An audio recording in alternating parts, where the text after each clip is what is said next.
मुझको नौकरी करते हुए 12 साल हो गए थे। इन वर्षों में कितने ही बच्चे हॉस्टल आए और गए, किंतु काजल उन सब में कुछ अलग ही थी। बड़ी ही शांत, अपने आप में रहने वाली, ना किसी से बोलती ना ही कक्षा में शैतानी करती। जब सारे बच्चे टीचर की गैर मौजूदगी में इधर उधर कूदते फांदते होते, वह अकेले बैठे कोई किताब पढ़ती होती या सादे कागज पर कोई चित्रकारी करती होती। विद्यालय में होने वाले सारे कार्यक्रमों में अव्वल रहती, बहुमुखी प्रतिभा की धनी थी वह। फिर भी एक अलग सी खामोशी नजर आती थी मुझे उसके चेहरे पर, किंतु कभी कभी वह खामोशी उदासी का रूप ले लेती। कभी कभी वह कक्षा में पढ़ते हुए बोर्ड को ताकती रहती और उसकी सुंदर सीप सी आंखें आंसुओं से चमक उठती। मेरे से रहा न गया, सो मैंने एक दिन उससे पूछ ही लिया, काजल तुम बहुत अच्छी लड़की हो, विद्यालय के कार्यक्रमों में हर क्षेत्र में अव्वल आती हो, फिर तुम उदास गुमसुम क्यों रहती हो? अपने दोस्तों के साथ खेलती भी नहीं, क्या तुम्हें हॉस्टल या स्कूल में कोई परेशानी है? वह बोली, जी नहीं मैडम, ऐसी कोई बात नहीं, बस मुझे अच्छा नहीं लगता। उसके इस जवाब ने मुझे सोचने पर मजबूर कर दिया। जहाँ बच्चे खेलते नहीं थकते, उन्हें बार बार अनुशासित करना पड़ता है, उन्हें उनकी जिम्मेदारियां समझानी पड़ती है, वहाँ इस लड़की के बचपन में यह सब क्यों नहीं? मुझे लगा कुछ तो ऐसा है जिसे अंदर ही अंदर काट रहा है। सो मैंने उसका पहले से ज्यादा ध्यान रखना शुरू कर दिया। मैं देखती थी कि जब सारे बच्चों के माता पिता महीने में एक बार अपने बच्चों से मिलने आते, तो उससे मिलने कोई नहीं आता था। तब वह दूर से सबके माता पिता को अपने बच्चों को पुचकारते देखती और उसकी आंखों में पानी आ जाता। वह दौड़कर अपने हॉस्टल के कमरे में जाती और एक तस्वीर निकाल कर देखती, फिर वापस रख देती। जब बच्चों के जन्मदिन होते तो उनके माता पिता उनके लिए व उनके दोस्तों के लिए चॉकलेट व उपहार लेकर आते, लेकिन उसके जन्मदिन पर किसी का कोई फोन भी ना आता। हद तो तब हो गई जब गर्मी की छुट्टियां हुई, सबके माता पिता अपने बच्चों को लेने आए, लेकिन उससे कोई लेने नहीं आया। मुझे लगा कोई माँ बाप इतने गैर जिम्मेदार कैसे हो सकते हैं।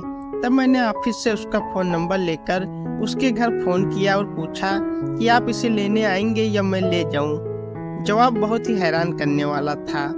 उसकी दादी ने कहा, आप अपने साथ ले जा सकती हैं। मैं समझ गई थी कोई बड़ी गड़बड़ जरूर है, वरना इतनी प्यारी बच्ची के साथ ऐसा व्यवहार। खैर, उन छुट्टियों में मैं उसे अपने साथ ले गई। कुछ दिन तो वह चुपचाप रही, फिर धीरे धीरे मेरे साथ घुलने मिलने लगी थी। मुझे ऐसा महसूस हो रहा था जैसे मैं किसी बड़ी जंग को जीतने वाली हूँ। छुट्टियों के बाद जब स्कूल खुले, वह 9वीं कक्षा में आ गई थी। उसकी शारीरिक बनावट में भी परिवर्तन होने लगा था। मैं भली बात समझती थी कि उसे प्यार की बहुत जरूरत है, सब मैंने तो बीड़ा उठा लिया था उसकी उदासी को दूर करने का। इस बार दिवाली की छुट्टियां थी और मैं चाहती थी कि वह मेरे साथ दिवाली मनाए। सो मैंने पहले ही उसके घर फोन करके कहा कि क्या मैं काजल को अपने साथ ले जाऊं छुट्टियों में। मैं जानती थी कि जवाब हाँ ही मिलेगा, और वही हुआ। दिवाली पर मैंने उससे नई ड्रेस दिलवाई और पटाखों की दुकान पर ले गई। उसने पटाखे खरीदने से इनकार कर दिया। वह कहने लगी उसे शोर पसंद नहीं। मैंने भी जिद करना उचित न समझा और कुछ फुलझड़ियों के पैकेट उसके लिए खरीद लिए। दिवाली की रात जब दिए जले, वह बहुत खुश थी, और जैसे ही मैंने एक फुलझड़ी सुलगाकर उसे थमाने की कोशिश की, वह नहीं नहीं कहकर रोने लगी और साथ ही उसके मुंह से मम्मी शब्द निकल गया। मैं यही चाहती थी और मैंने मौका देख उसे गले लगा लिया और कहा, मैं हूँ तुम्हारी मम्मी, मुझे बताओ तुम्हें क्या परेशानी है। आज वह मेरी छाती से चिपक कर रो रही थी और सब कुछ अपने आप ही बताने लगी थी। वह कहने लगी, मेरी माँ व पिताजी की अरेंज मैरिज थी। मेरे पिताजी अपने माता पिता की इकलौती संतान हैं, इसलिए शायद थोड़े बदमिजाज भी। मेरी माँ की शादी के 1 वर्ष बाद ही मेरा जन्म हुआ। माँ व पिताजी के छोटे छोटे झगड़े चलते रहते थे। तब मैं कुछ समझती नहीं थी। झगड़े बढ़ते गए और मैं 5 वर्ष की हो गई। दिन प्रतिदिन पिताजी का माँ के साथ बर्ताव बुरा होता जा रहा था, लेकिन माँ भी क्या करती, उन्हें तो सब सहन करना था मेरे कारण, वरना माँ शायद पिताजी को छोड़ भी देती। पिताजी अच्छी तरह जानते थे कि माँ उनको छोड़कर कहीं नहीं जाएगी। पिताजी को सिगरेट पीने की बुरी आदत थी। कई बार वे गुस्से में माँ को जलती सिगरेट से जला भी देते थे और वे बेचारी अपनी कमर पर लगे सिगरेट के निशान साड़ी से छिपाने की कोशिश करती रहती। पिताजी की माँ के प्रति बेरुखी बढ़ती जा रही थी और अब वे दूसरी लड़कियों को भी घर में लाने लगे थे। वे लड़कियां पिताजी के साथ उनके कमरे में होती और मैं और माँ दूसरे कमरे में। ये सब देखकर भी दादी पिताजी को कुछ न कहती। एक दिन माँ ने पिताजी के अत्याचारों से तंग आकर घर छोड़ने का फैसला कर लिया और मुझे लेकर अपने मायके आ गई। वहाँ उन्होंने एक प्राइवेट स्कूल में नौकरी भी कर ली। मेरे नाना नानी पर तो मानो मुसीबत के पहाड़ टूट पड़े। मेरे मामा भी हैं किंतु वे माँ से छोटे हैं, सो चाहकर भी कोई मदद नहीं कर पाए। जो नाना नानी कहते हैं वे वही करते। कई महीने बीत गए। अब नाना नानी को लगने लगा कि बेटी मायके आकर बैठ गई है, इसे समझा बुझाकर भेज देना चाहिए। वे माँ को समझाते कि पिताजी के पास वापस चली जाएं।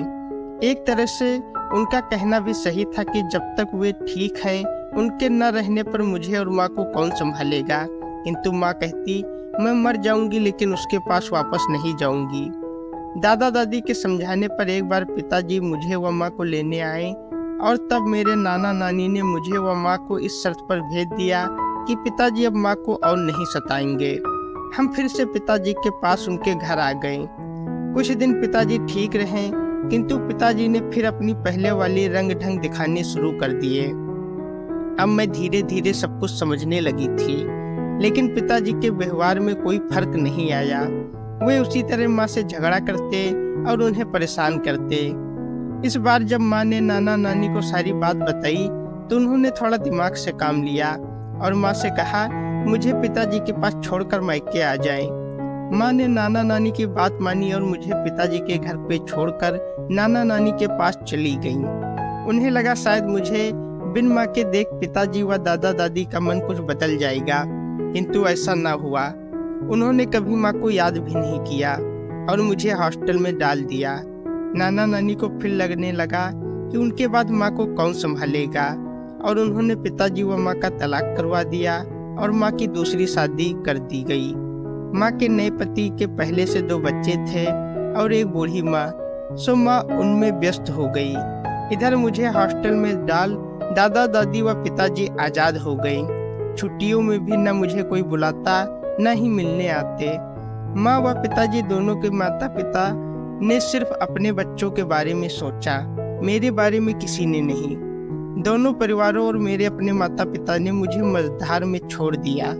इतना कहकर काजल फूट फूट कर रोने लगी और कहने लगी आज फुलझड़ी से जल न जाऊं, मुझे माँ की सिगरेट से जली कमर याद आ गई।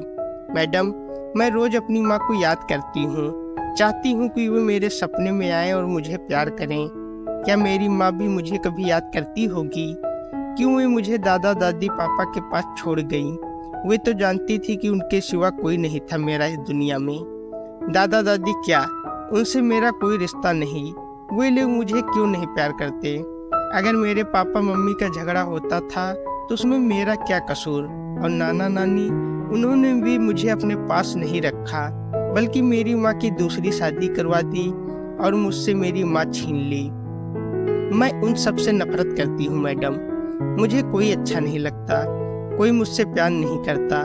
वह कहे जा रही थी और मैं सुने जा रही थी। मैं काजल की पूरी बात सुनकर सोचती रह गई, क्या बच्चे से रिश्ता तब तक होता है जब तक उसके माता पिता उसे पालने में सक्षम हों। जो दादा दादी नाना नानी अपने बच्चों से ज्यादा अपने नाती पोतों पर प्यार उड़ेरा करते हैं, क्या आज वे एक सिर्फ ढकोसला हैं? उनका उस बच्चे से सिर्फ रिश्ता अपने बच्चों से जुड़ा है। यदि किसी कारणवश वह बीच की कड़ी टूट जाए तो क्या उन दादा दादी नाना नानी की बच्चे के प्रति कोई जिम्मेदारी नहीं? कैसे गैर जिम्मेदार होते हैं वे माता पिता जो अपने बच्चों को इस तरह अकेला घुट घुट कर जीने के लिए छोड़ देते हैं। यदि उनकी आपस में नहीं बनती तो उसका खामियाजा बच्चे क्यों भुगते? जब वह सब कह चुप हो गई तो मैंने उसको मुस्कुरा कर देखा और पूछा, मैं तुम्हें कैसी लगती हूँ? क्या तुम समझती हो मैं तुम्हें प्यार करती हूँ? उसने अपनी गर्दन हिलाते हुए कहा, हाँ। और मैंने पूछ लिया, क्या तुम मुझे अपनी माँ बनाओगी? वह समझ न सकी मैं क्या कह रही हूँ। मैंने पूछा, क्या तुम हमेशा के लिए मेरे साथ रहोगी? जवाब में वह मुस्कुरा रही थी और मैंने झट से उसके दादा दादी को बुलावा भेजा। जब वे आए, मैंने कहा, देखिए, आपकी तो उम्र हो चुकी है और मैं इसे सदा के लिए अपने पास रखना चाहती हूँ। क्यों ना आप इसे मुझे गोद दे देते? दादा दादी ने कहा, जैसा आप उचित समझें। फिर क्या था, मैंने झट से कागजी कार्रवाई पूरी की और काजल को सदा के लिए अपने पास रख लिया।